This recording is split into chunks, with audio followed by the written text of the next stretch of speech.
Informasi berikutnya, pemirsa, guna menjadikan pasar tradisional yang lebih baik dan juga nyaman, pemerintah telah membuat program revitalisasi pasar air Madidi. Dalam waktu dekat, tahapan pembangunan akan dikerjakan.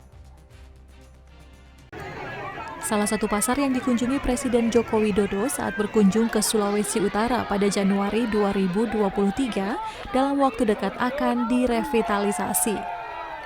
Bupati Minahasa Utara Jau Neganda mengakui revitalisasi Pasar Air Madidi segera dimulai.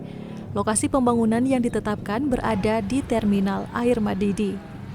Anggaran puluhan miliar rupiah bersumber dari APBN sudah selesai tahapan lelang. Yang tahapan pembangunan pasar, tapi kita sudah menentukan lokasinya yaitu di terminal.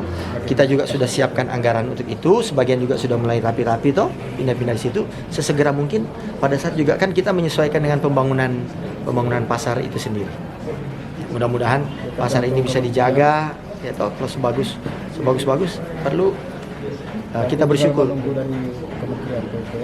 Ya ini sudah selesai lelang kalau nggak salah. Selesai lelang, tinggal bangun.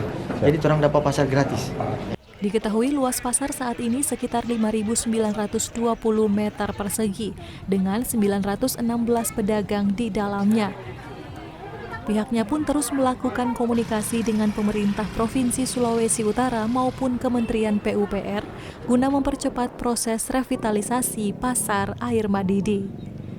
Dari Minahasa Utara, Brian Umboh melaporkan untuk Kawan Wa TV.